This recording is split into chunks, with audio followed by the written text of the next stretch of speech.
काँग्रेसचे प्रदेशाध्यक्ष हर्षवर्धन सपकाळ हे महाराष्ट्र पोलीस महासंचालक सदानंद दाते यांची त्यांनी भेट घेतली आहे। आंदोलकांच्या व्हायरल व्हिडिओमुळे आता या प्रकरणामुळे त्यांनी भेट घेतलेली आहे। या पोलीस अधिकाऱ्यांनिमित्त त्यांनी भेट घेतल्याचं पाहायला मिळत आहे। आपण पाहतोय की आता या पोलीस अधिकाऱ्याचा व्हिडिओ खरं तर व्हायरल झाला आणि या कर्मचाऱ्याचा हा व्हिडिओ व्हायरल झाल्यानंतर सपकाळाने सुद्धा दातेंची भेट घेतली आणि या प्रकरणी योग्य ती कार्यवाही करण्याची मागणी केलेली आहे। आपण पाहतोय की 50 ग्रामचं पॅकेट तुमच्या बॅगेत टाकेन अशा प्रकारची धमकी त्यांनी या आंदोलकांना दिली होती या पोलीस कर्मचाऱ्यांना आणि त्याविरुद्ध आता सपकाळाने दातेंची भेट घेतल्याचं पाहायला मिळत आहे।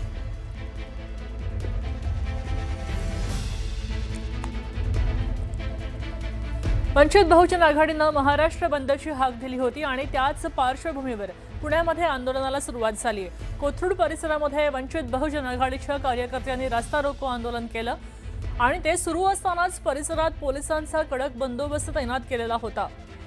मात्र वाहतूक कोंडी टाळण्यासाठी पर्यायी मार्गाचा वापर करायचं आवाहन प्रशासनानं केलेलं आहे। आपण पाहतोय की वंचित बहुजन आघाडीनं महाराष्ट्र बंदची हाक दिली होती। पुण्यामध्ये सुद्धा त्यांनी आता कोथरूडमध्ये रास्ता रोको केला। दरम्यान या ठिकाणी पोलीस बंदोबस्त तैनात केलेला होता। पर्यायी मार्गाचा वापर करावा असं आवाहन पोलीस स्थानिकांना करत होते। आपल्यासोबत वैभव सोनावणे जोडले गेलेले आहेत। वैभव, या ठिकाणी आंदोलनामध्ये किती आंदोलक सहभागी झालेत, केव्हापासून ते या ठिकाणी उपस्थित आहेत?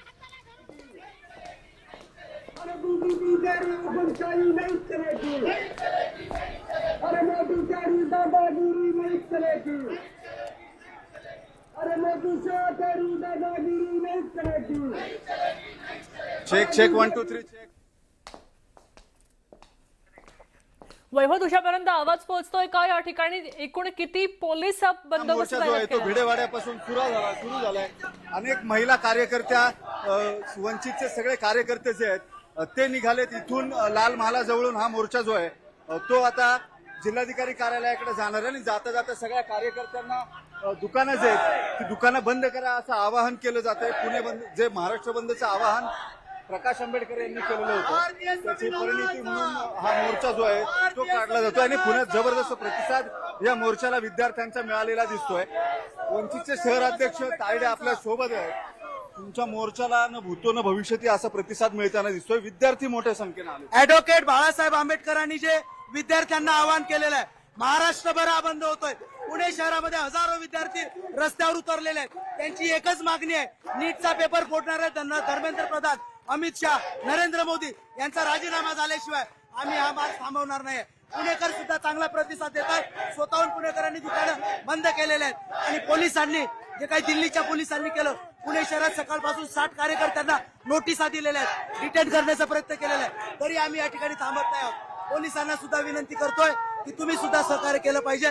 तुमच्या सुद्धा मुलं नीटच्या परीक्षेला आहेत, टीईटीच्या परीक्षेला आहेत। संपूर्ण पुणेकरांचा सुद्धा मी आभार मानतो या ठिकाणी। केवळ वंचितचेच कार्यकर्ते नाही तर अनेक विद्यार्थी जे आहेत ते स्वयंस्फूर्तीनं या मोर्चामध्ये आलेले दिसत आहेत आपल्याला आणि ज्यांचा पक्षीय राजकारणाशी फारसा थेट संबंध नाही हे त्यांच्या एकूण परिप्रेक्षाहूनच दिसून येत आहे। अनेक विद्यार्थी जे आहेत हे मोर्चापासून जरा वेगळे चालताना दिसत आहेत। कॉलेजचे विद्यार्थी आहेत, हे जेएनजीचे प्रतिनिधी आहेत, स्पष्टपणे सरळ सरळ आपल्याला दिसतंय। या प्रतिनिधींना विचारूया आपण, तुम्ही कुठल्या कॉलेजच्या मुली आहे, कुठून आलात तुम्ही? Doctor DY. पाटील स्कूल आणि या वंचितच्या मोर्चात का म्हणून सहभागी झालात? ते जे नीटचे मुलांचे सुसाईड केलंय त्यांची अकाउंटेबिलिटी धर्मेंद्र प्रधानांनी घेतली पाहिजे आणि त्यांनी रेझिग्नेशन द्यायली पाहिजे। अकाउंटेबिलिटी घ्यायला एवढा का त्रास होतो, ते पद सोडायला एवढा का त्रास होतोय, डायलॉग बाहेरून स्टुडंट्सशी बोलायला त्यांची काय मागणी आहे हे बोलायला का त्रास होतो, त्यासाठी आम्ही इकडे त्यांच्यासाठी आलो। ठीक आहे, अनेक विद्यार्थी, तुम्ही कुठून आलात? आम्ही इथेच आलेलो, आम्ही गरवाऱ्याचे आहोत आणि आज आम्ही आमच्या कॉलेजला नाही गेलो। आमच्या कॉलेजवाले खूप प्राऊड असतील आमच्यावरती की आम्ही स्वतःसाठी लढत आहोत, आम्हाला आमचं व्हॉइस भेटलेलं आहे। आमचं जसं एज वाढलं आम्हाला समजायला लागलं की देशामध्ये खूप वाईट होत आहे, आम्ही आमचं व्हॉइस यूज केलं। तुमची काय अपेक्षा आहे सरकारकडून? काय अपेक्षा? आमची अकाउंटेबिलिटी जी होती पण ते त्यांच्यासाठी होत नाहीये। सो आता फक्त आम्हाला काही नाही, आता सिंपल एक म्हणणं आहे की तुम्ही रेझिग्नेशन द्या, नसेल होत तर त्या सीटचं काहीतरी करून टाका, कारण की एज्युकेशनचं इंडियामध्ये तसं काहीच नाहीये। तुम्हाला एज्युकेशन पाहिजे नाही, तुम्हाला एज्युकेटेड लोक पाहिजे नाही तुमच्या देशामध्ये, तेच एक म्हणणं आहे तुमचं। बरं, ठीक आहे, आणखी विद्यार्थी पण आहे। तुम्ही कुठल्या कॉलेजमधून आलात तुम्ही विद्यार्थी? आम्ही मॉडर्न कॉलेजमधून आलोय। बरं, तर आम्हाला सहभाग करायचा होता यामध्ये, कारण आता पुढे जे काय होणार आहे ते खूप काय होणार आहे. आता पुण्यामध्ये आम्ही थांबणार नाही, आता जे काय होणार आहे ते खूप मोठं होणार आहे आता.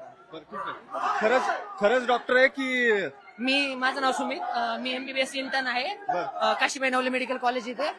मी स्वतः नीटच्या ज्या प्रवास आहे त्याच्यामधून गेलेलो आहे, आणि जर पेपर लीक झाला तर तिची काय फिलिंग असते. आता माझी बहीण होती, तिला पण तो त्रास झाला. हे सिस्टम प्रॉपरली लीक झालेलं आहे. मी जेव्हा 2021 ला जेव्हा MBBS साठी एंट्रन्स दिली तेव्हा पण पेपर लीक झाला. माझं नशीब कमी सिलेक्ट झालो, पण माझ्यासारखे काही जण असतील त्यांना कॉलेज मिळू नाही शकलं या सरकारच्या भोंगळ कारभारामुळे. त्याच्यामुळे माझी सरकारला विनंती नाही, सरकारवर माझा राग आहे, कारण की सरकार निकम्म आहे, विद्यार्थी विरोधी आहे, आणि फक्त यांना फक्त समाजामध्ये तेढ निर्माण करता येतो. आणि यांनी डॉक्टरांना सुद्धा, डॉक्टरांची काय परिस्थिती आहे सगळ्यांना माहिती आहे. आरजीकर केस असो किंवा हॉस्पिटलमध्ये कोणत्याही डॉक्टरला हाणामारी असो, हे सरकार पूर्णपणे यशस्वी ठरलेलं आहे. ते कोणासाठीच काम करू शकते, ते फक्त त्यांचे मित्र अंबानी आदरीसाठी काम करतात. हे विद्यार्थी जे आहेत ते प्रचंड आक्रमक आहेत. डॉक्टर आहेत, स्वतः इंटर्नशिप करतायत काशीबाई नवले मेडिकल कॉलेजमध्ये. असे अनेक विद्यार्थी जे आहेत ते वंचितच्या मोर्चाला स्वयंस्फूर्तीने आलेत. ते राजकीय झेंडा न घेता त्यांच्या पातळीवरती त्यांनी स्पष्ट सांगितलं वंचितच्या कार्यकर्त्यांना की आम्ही झेंडे कुठलेही घेणार नाही, केवळ घोषणाबाजी जी आहे त्यांच्या मागण्यांसाठी ती त्यांच्याकडून होताना दिसते. नक्कीच वैभव, धन्यवाद सविस्तर माहितीसाठी. हे फक्त पुण्यातच नाही तर अनेक ठिकाणी असे मोर्चे निघालेले आहेत. ठाण्यामध्ये काय परिस्थिती आहे? जोशी बेडेकर कॉलेजमध्ये मनसेचे आंदोलन सुरू होत आहे, आणि या ठिकाणी आपण पाहतोय पेपर फुटीच्या मुद्द्यावरूनच खरं तर आता मनसे आक्रमक झाली होती. राज ठाकरेंनी आवाहन केलं आणि त्यानंतर जोशी बेडेकर कॉलेजमध्ये पहिला अंगार फुटलेला आहे. पेपर फुटीचा मुद्दा घेऊनच आता मनसेनं या ठिकाणी आंदोलन छेडायचा प्रयत्न केलेला पाहायला मिळतोय. ठाण्यामधल्या जोशी बेडेकर कॉलेजमध्ये हे आंदोलन सुरू आहे. आपल्यासोबत अजित पांढरे जोडले गेले. अजित, या ठिकाणी आपण पाहतोय जोशी बेडेकर कॉलेजमध्ये कोणत्या शाखेचे विद्यार्थी या ठिकाणी रस्त्यावर आलेले आहेत आणि मनसेचे कोणते पदाधिकारी आहेत? मनसेनं आम्ही जोशी बेडेकर कॉलेज जे आहे त्या कॉलेज समोर हे आंदोलन जे आहे ते सुरू आहे. आणि याच्यामध्ये जर पाहिलं तर विद्यार्थी जे आहेत ते मोठ्या संख्येने सामील झालेले आहेत. ते हातामध्ये पोस्टर घेऊन बाबासाहेब आंबेडकर, छत्रपती शिवाजी महाराज यांचे पोस्टर घेतलेले आहेत, फोटो घेतलेले आहेत, भारताचं संविधान देखील हातामध्ये घेतलं आहे. वी वॉन्ट जस्टिस, त्याच पद्धतीनं इन्कलाब जिंदाबाद असे नारे देत हे सगळे विद्यार्थी जे आहेत ते आंदोलन करत आहेत. मनसेचे शहर नक्कीच धन्यवाद सविस्तर माहितीसाठी. आपण पाहतोय की जोशी बेडेकर मध्ये सुद्धा मोठ्या प्रमाणावर लोक जमले. निदर्शनं ऑर्गनाईज केली. आम्हाला सुरुवातीला ठाणा कॉलेजच्या तिथे नाही बोलले, परंतु कालांतराने आम्ही हा विषय इथे घेतला, आणि आज तरुण मोठ्या संख्येने इथे आले. तरुणांच्या भावना ते तिथे व्यासपीठावर जाऊन सांगतायत की नक्की चाललंय का या देशामध्ये. हे आंदोलन हे कुणी बोलवलेलं नाहीये, हे सगळ्यांनी स्वतःहून आलेले आहे. इथं पक्षाचा झेंडा नाहीये, इथं फक्त एकच गोष्ट आहे की जो अन्याय विद्यार्थ्यांवर झालाय, दिल्लीला जे लाठीचार्ज झालाय त्याच्या विरोधातला आहे. तुम्ही बोलायला पाहिजे होतं, तुम्ही आमच्याशी बोलायला पाहिजे होतं, विद्यार्थ्यांशी बोलायला पाहिजे होतं. ज्या लोक नीटची परीक्षा येतात, 16 अभ्यास करतात, एक तरी नेता अटक झाला का त्याच्यामध्ये? ह्याचा न करता 21 मुलं गेले, त्याच्याबद्दल कुठची अकाउंटेबिलिटी नाही आहे. सगळं दुनिया चालू आहे. माझा मुळात एक प्रश्न आहे सरकारला की हे जे नीट पेपर आहे ना, लीक नाही झाला, हा पेपर विकला गेलाय आणि त्या पैशातनं आमदार खरेदी केले महाराष्ट्रात. मॅडम, तुम्ही आंदोलन करता, काय सांगाल?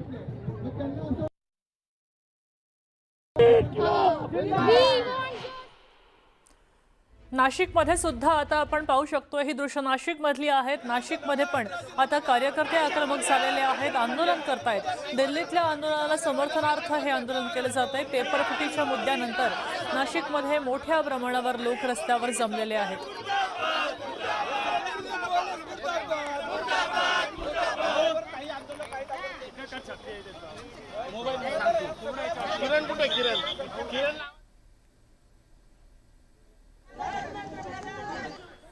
आपण हे दृश्य पाहतोय नाशिकमधून.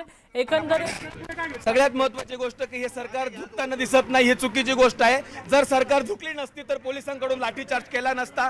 सरकारला वाटत असेल की आम्ही पोलिसांकडून लाठीचार्ज करून इथल्या युवकांचा, विद्यार्थ्यांचा आवाज दाबू शकतो, परंतु हे साफ चुकीचं आहे. हा देश बाबासाहेब आंबेडकरांनी लिहिलेल्या संविधानावर चालतो. जगातली सगळ्यात मोठी लोकशाही भारतामध्ये आहे आणि म्हणून या लाठीचार्जच्या विरोधात बाळासाहेब आंबेडकर यांनी आज हा महाराष्ट्र बंद पुकारलेला आहे. आमच्या सोबत आमच्या सहयोगी असणारे डावे संघटना असतील, अनेक कामगार संघटना असतील या आंदोलनामध्ये सहभागी झालेला आहे. आणि म्हणून आत्ता मगाशी मला पोलिसांनी विचारलं की तुम्ही कार्यक्रमाची परमिशन काढले काय? वंचित बहुजन आघाडीला कार्यक्रमाच्या परमिशनची गरज नाही. बाळासाहेब आंबेडकरांचा आदेश हाच आमच्यासाठी परमिशन असतो आणि त्या अनुषंगाने आम्ही हे आंदोलन केलेलं आहे. भर पावसामध्ये तुम्ही सगळेजण एकत्र जमलेला आहात, सरकारला काय इशारा द्याल? सरकारला इशारा हाच आहे. आजपर्यंत आम्ही धर्मेंद्र प्रधानचा राजीनामा मागवत होतो साहेब, परंतु दिल्लीवरती ज्या पद्धतीने या सरकारनं विद्यार्थ्यांवरती, युवतींवरती अत्याचार केलाय, हा अत्याचार नरेंद्र मोदीच्या सांगण्यावरून झाला असं आमचं ठाम म्हणणं आहे. आणि म्हणून धर्मेंद्र प्रधानाचा राजीनामा दिलाच पाहिजे, परंतु नरेंद्र मोदीनं सुद्धा आता राजीनाम्याची मागणी आमचा युवक करतोय. काय वाटतंय, महाराष्ट्र बंदची हाक दिलेली आहे, नाशिकमध्ये कसा प्रतिसाद मिळतो? आज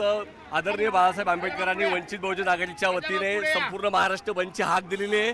आज संपूर्ण नाशिक जिल्ह्यामध्ये चेतनजी गांगुर्डे यांच्या नेतृत्वाखाली संपूर्ण नाशिक जिल्ह्याचे तालुका पातळीवरती संपूर्ण बंद चांगल्या प्रकारे यशस्वी झालेला आहे.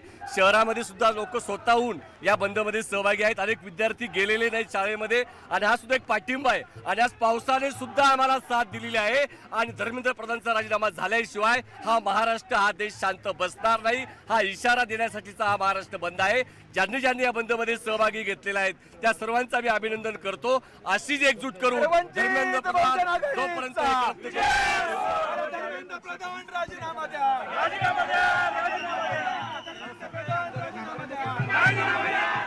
आपण पाहतोय नाशिक, पुणे आणि ठाणे, मुंबई जवळची 3 महत्त्वाची शहरं. या महत्त्वाच्या शहरांमध्ये सुद्धा आता लोक मोठ्या संख्येनं रस्त्यावर आलेले आहेत, निषेध करतायत, सरकारच्या दडपशाहीचा निषेध करतायत. सरकारने प्रशासनाची जी मारहाण या ठिकाणी दिल्लीत केली होती त्याचा निषेध करण्यासाठी हे सर्वजण जमलेत.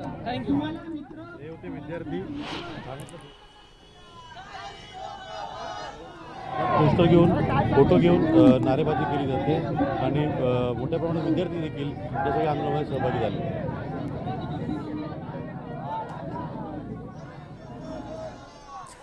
आपण पाहतोय नाशिकमध्ये भर पावसात सुद्धा रेनकोट, छत्र्या घेऊन सर्व नागरिक या ठिकाणी रस्त्यावर उतरल्याचं पाहायला मिळतंय. पुण्यातही मोठी गर्दी झाली आहे. ठाण्यात सुद्धा आपण पाहतोय हातात तिरंगा घेऊन आंदोलक मोठ्या संख्येनं रस्त्यावर उतरलेले आहेत. पावसा पाण्याची, वाऱ्याची, सोसाट्याच्या वाऱ्याची पर्वा न करता, तमा न बाळगता हे सर्व आंदोलक या ठिकाणी एक होऊन, भारत होऊन न्याय मागतायत.